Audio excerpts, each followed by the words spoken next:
Vamos.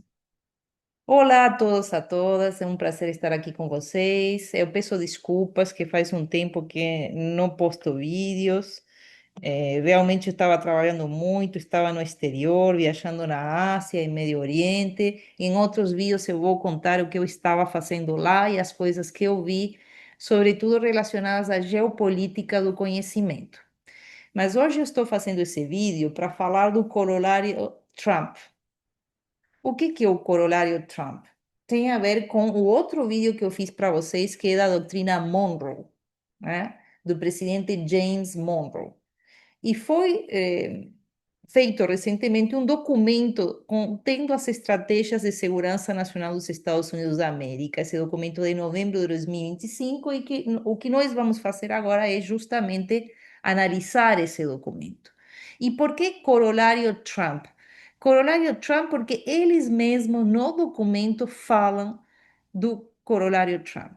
Vamos resgatar a ideia da doutrina Monroe, que se vocês quiserem se aprofundar, tem um vídeo nesse canal falando justamente da doutrina Monroe antes, inclusive, que saísse esse documento publicado pelos Estados Unidos da América. Em 2 de dezembro de 1823, o presidente James Monroe, que era o quinto presidente dos Estados Unidos, faz um discurso ao Congresso da Nação falando do que seria uma área de influência dos Estados Unidos, a região das Américas. Naquele momento, no século XIX, nós estamos falando, e o presidente James Monroe, que era um presidente com muita experiência, tinha sido governador, diplomata, realmente um estrategista, ele já vislumbrava qual era a importância da região das Américas para os Estados Unidos da América. E nesse período, era o período, como vocês poderão apreciar no vídeo que está nesse canal, falando justamente da doutrina Monroe, nesse período, o período de independência dos países da América Latina e do Caribe, né? Então, o ideário, digamos assim, da doutrina Monroe tinha dois sentidos. O primeiro era um ideário utópico de independência, de não intervenção dos estados da Europa na região das Américas, de simpatia, apreço e apoio pelos movimentos independentistas da região da América Latina e do Caribe. Mas havia uma segunda intenção também, que era tirar os europeus do jogo e colocar os Estados Unidos como realmente o país que liderava essa região e criar nesta região uma área de influência dos Estados Unidos da América. Então tem uma espécie de slogan que se diz América para os americanos, mas para os americanos do norte, para os Estados Unidos da América. A partir da doutrina Monroe, a região das Américas passou então a ser influência dos Estados Unidos. E em 1904, o presidente Roosevelt ele lança o que se chamou Corolário Roosevelt, né? Então, estamos falando 1823 e depois 1904. Esse corolário Roosevelt serviu para que os Estados Unidos intervissem na região das Américas em todo esse período histórico, desde 1904 em diante, com diversas situações. Canal do Panamá, vários governos em Centroamérica, na América do Sul. No período da Guerra Fria, isso se acirrou ainda mais. Os Estados Unidos interveram em todos os países da região, apoiando regimes ditatoriais, ditaduras militares na região da América Latina. Nós sabemos tudo isso, é de amplo conhecimento público. Sabemos que os Estados Unidos, por intermédio da CIA, interveio, tirou presidentes, colocou outros presidentes na região da América Latina. Os Estados Unidos nunca parou de intervir, mas depois da Guerra Fria, quando caiu o Muro de Berlim em 1989, se desmorona o bloco soviético, houve uma espécie de distensão dessa política externa acirrada dos Estados Unidos. Lembrem-se que o Fukuyama falava que era o fim da história, que o liberalismo tinha triunfado, a democracia tinha ganhado e o capitalismo era a base de modo de produção do nosso momento histórico e que isso iria se perpetuar. E, na verdade, errado estava o Fukuyama porque não tinham considerado a China, né? Mas essa é outra história. Mas o fato é que depois da Guerra Fria, os Estados Unidos ascendeu como a primeira potência do mundo, já era, mas se consolidou ainda mais como a primeira potência do mundo, e deixou um pouco as coisas acontecerem, digamos assim. Outras potências começaram a atuar na região da América Latina, e uma delas, que mais se fortaleceu nesse período depois Guerra Fria para cá, já antes, desde 1979, vocês sabem que tem outros vídeos aí falando da China e do presidente Deng Xiaoping, eh, a China começa a se fortalecer e se transformou ao longo do tempo, das décadas, na segunda economia do mundo, que tem parceiros comerciais em todo o mundo, inclusive na região das Américas, sendo o primeiro parceiro comercial de praticamente todos os países da região da América Latina, à exceção do Paraguai, que não tem relações diplomáticas com a China porque ainda reconhece Taiwan. Mas o Paraguai tem relações comerciais com a China, evidentemente. Enfim, agora nós estamos diante de um documento postado pelos Estados Unidos da América que fala da estratégia de segurança nacional do país norte-americano neste governo. Claro que o documento que nós iremos analisar aqui é um documento que traz a visão do governo norte-americano, né? Eu vou emitir minha opinião em alguns momentos, mas basicamente vamos apresentar o que esse documento apresenta. Vamos lá. O diagnóstico. Bom, o diagnóstico que eles fazem é que desde o fim da Guerra Fria, toda a política externa dos Estados Unidos está basicamente errada, que houve um cálculo errado, que os Estados Unidos superestimaram a disposição do povo americano de arcar com os custos globais e conflitos aqui e ali, e bancar os organismos multinacionais, e etc, etc. Que houve uma série de apostas destrutivas, que se apostou no livre comércio e no globalismo, e que isso fez com que a classe média norte-americana praticamente fosse dizimada. Bom, vocês sabem que um dos maiores promotores do multilateralismo, da globalização e do livre comércio foi justamente os Estados Unidos da América. E não é só depois da Guerra Fria, isso foi antes, inclusive, né? As ideias dos Estados Unidos da América são ideias liberais. Claro que realmente houve uma liberalização do comércio depois da Guerra Fria, pós-Guerra Fria, que foi nunca vista na história. E na década de 60, a partir da década de 60 e depois na década de 80, isso se aprofundou ainda mais e ainda mais, e realmente a globalização foi mais rápida, mais intensa, e nós estamos em uma era de interdependência, interconectividade e assim por diante. E tudo isso é rejeitado por esse documento e é rejeitado pelo ideário do presidente dos Estados Unidos da América e sua equipe, o presidente Donald Trump, né? Ele diz que permitiram que os aliados transferissem os custos de sua defesa para os contribuintes norte-americanos. Já sabemos que ele culpa os europeus e a OTAN, e diz que eles estão financiando, tanto é assim que ele já exigiu que aumentassem a percentagem do PIB destinada para a defesa aos países europeus, né? E que houve uma submissão dos Estados Unidos da América às instituições transnacionais. Bom, aqui há uma rejeição total ao que compõe a Organização das Nações Unidas, Sistema Nações Unidas, com tudo que isso implica, não é só a ONU, é uma série de organismos ligados à ONU, por exemplo, a Unesco, que os Estados Unidos saiu, né, as conferências internacionais de direito internacional público, todas elas, enfim.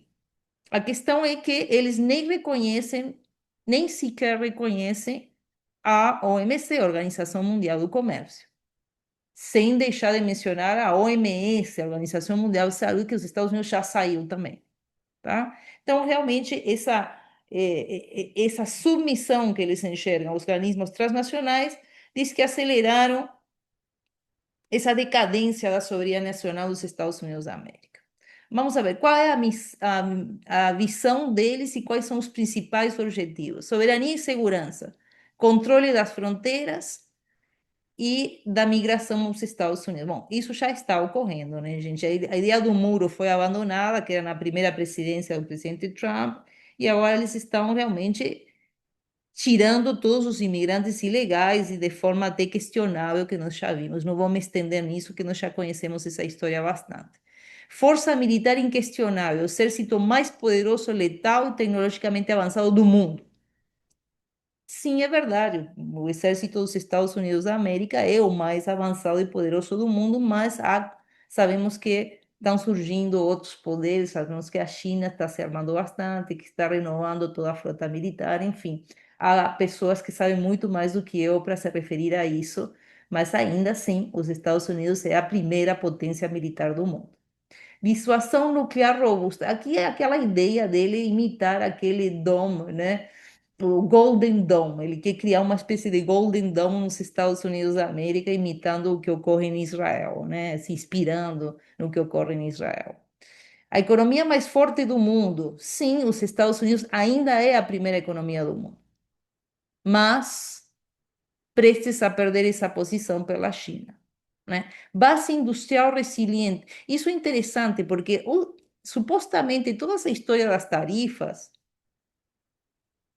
surgiu porque o presidente Donald Trump quer trazer a indústria novamente para os Estados Unidos e equilibrar o comércio que, segundo ele, é injusto, com, de novo, muito questionável essa posição também, tá? E supostamente o fundamento de tudo isso é trazer a indústria novamente para os Estados Unidos, obrigando as indústrias americanas a produzir nos Estados Unidos. Mas aqui há um erro básico, fundamental, que é o seguinte: como no período de quarta revolução industrial, com a automatização total da indústria e o advento da inteligência artificial, ele vai trazer postos de emprego para os obreiros ou os funcionários norte-americanos.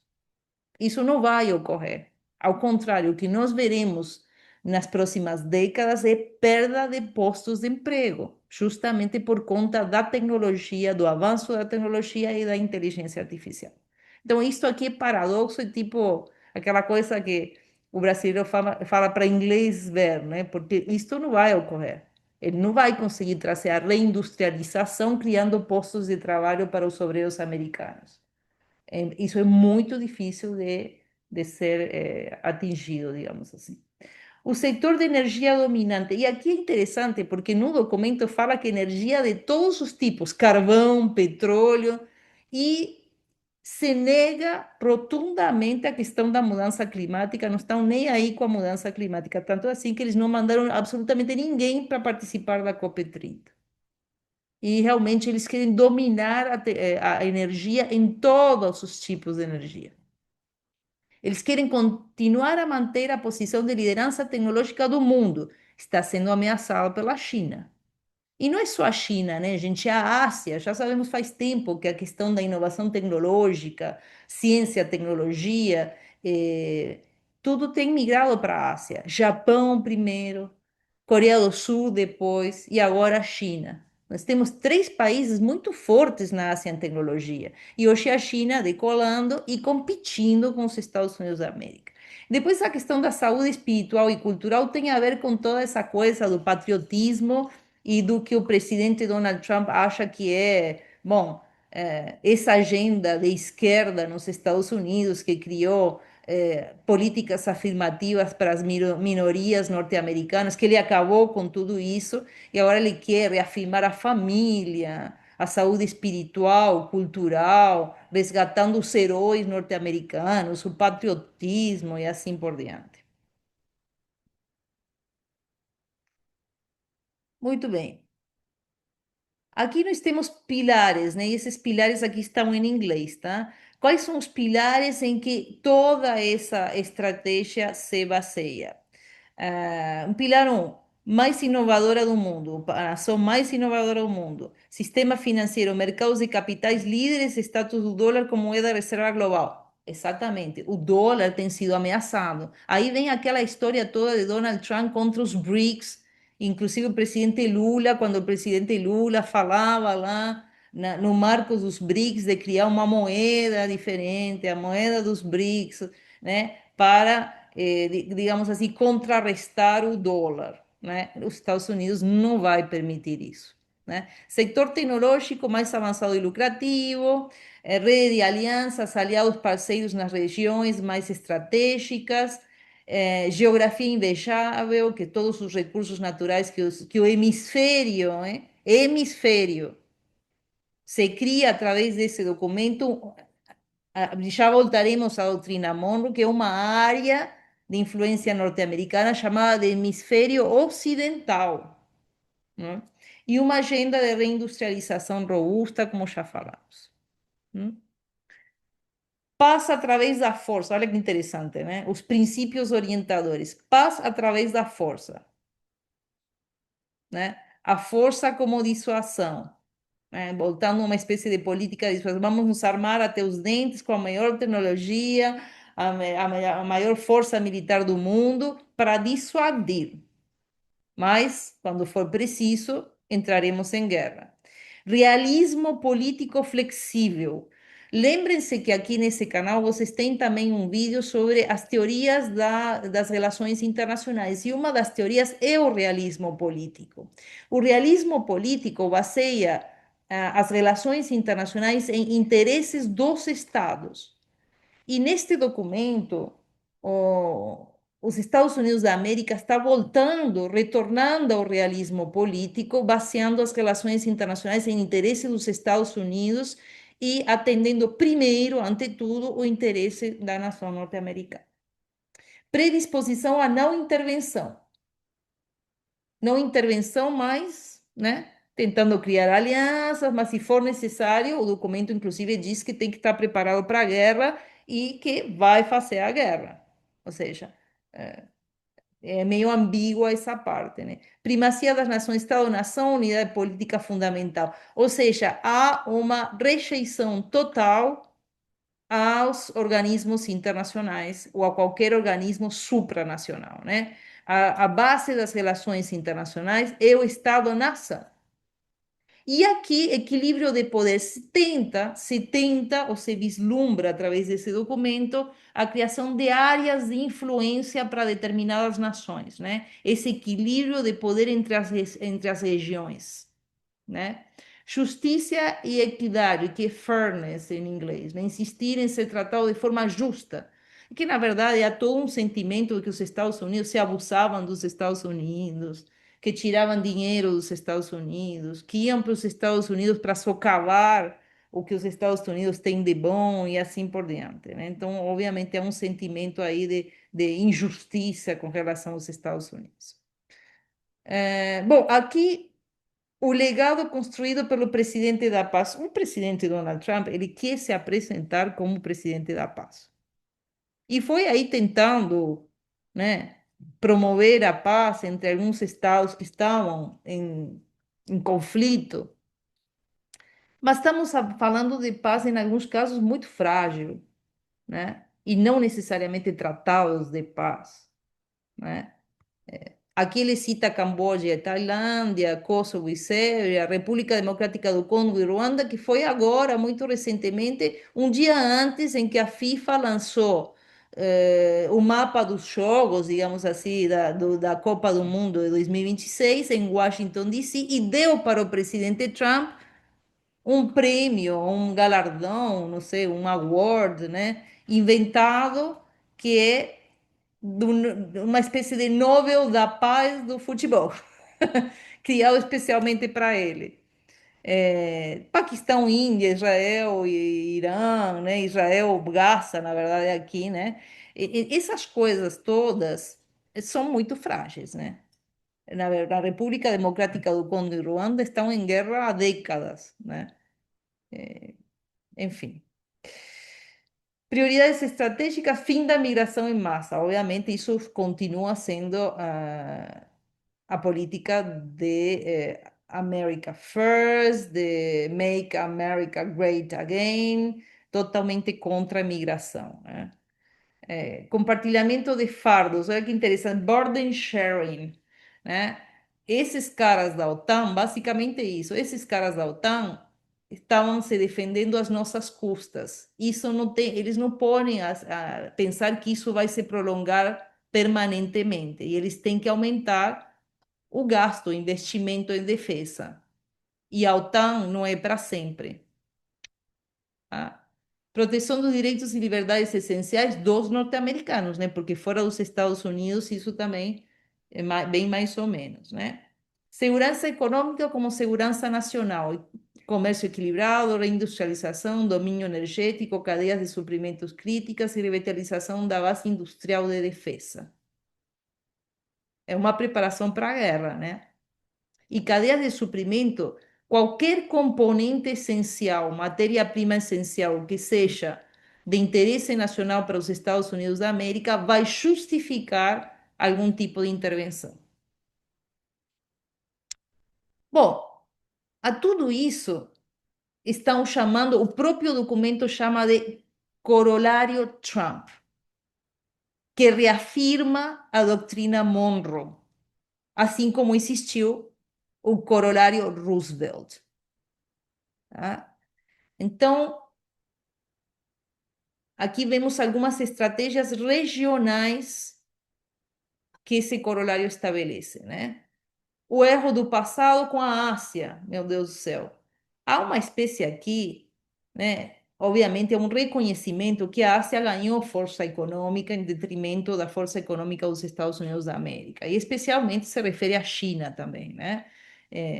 E exalta, digamos assim, as estratégias comerciais e essa disputa toda com a China que o presidente Trump levou adiante.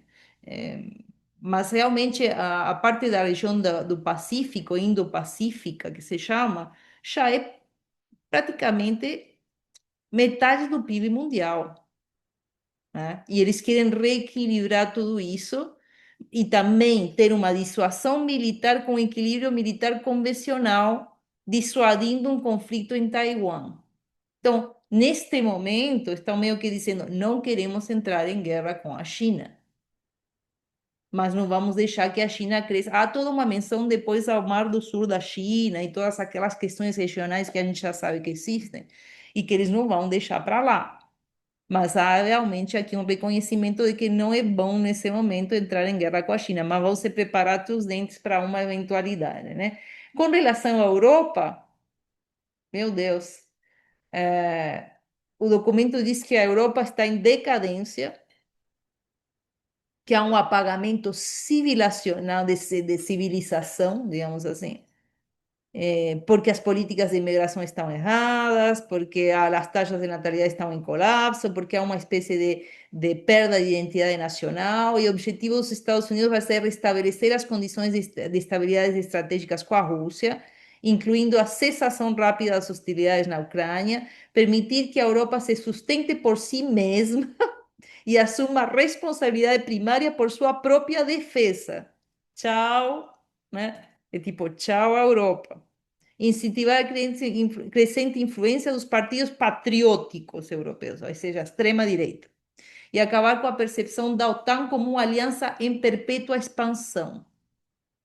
Bom, aqui há um recado muito claro para os europeus, e os europeus acho que já perceberam há algum tempo que eles não vão poder contar com os Estados Unidos da América neste possível conflito direto com a Rússia, né?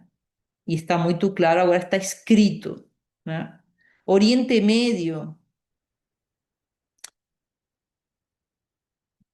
bom, que eles fizeram aquela operação em Irã, do martelo de meia-noite, conseguiram cessar fogo em Gaza, com Gaza e Israel, ou seja, com os reféns, todos os reféns vivos liberados, né? A expansão dos acordos de Abrão, enfim. E a questão aqui é, olha os interesses, que interessante. Garantir fluxo de energia, manter as rotas marítimas abertas e assegurar a segurança de Israel. E na África, transição de uma relação focada em ajuda para focada em comércio e investimento. Todos os organismos ou ONGs, organizações não governamentais que mandavam ajuda à África foram cortadas, né, pelos Estados Unidos da América. Então, agora a estratégia é outra. A estratégia da relação com a África, especialmente essa negociação de paz entre a República Democrática do Congo e Ruanda, é por conta das terras raras. tanto a República Democrática do Congo quanto Ruanda, eles têm terras raras, os Estados Unidos está atrás de terras raras.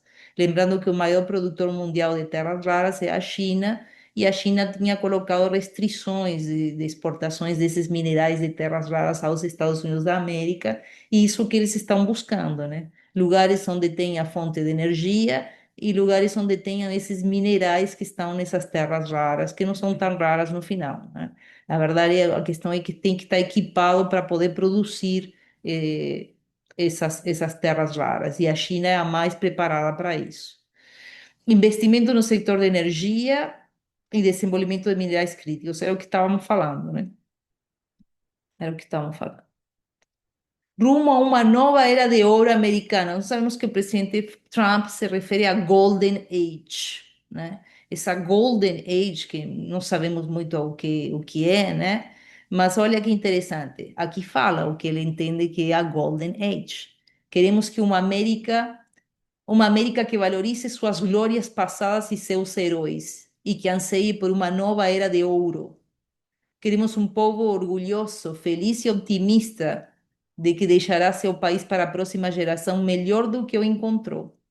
Uma cidadania empregada que se satisfaz em saber que seu trabalho é essencial para a prosperidade de nossa nação.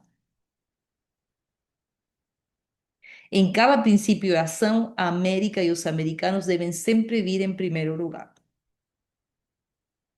Bom, isso é um patriotismo tremendo, né? Uma volta a um patriotismo. Já vimos isso na questão de segurança nacional, no Pentágono, no Exército, né? Na descontinuidade das políticas afirmativas de inclusão das minorias, e enfim, há todo aqui, os países que querem ressaltar o patriotismo, eles querem ressaltar um ideário eh, nacionalista, né? Essa é a palavra, nacionalista. Muito bem, muito obrigada. Essa é a análise preliminar e meio que rápida do documento que foi publicado. Um abraço.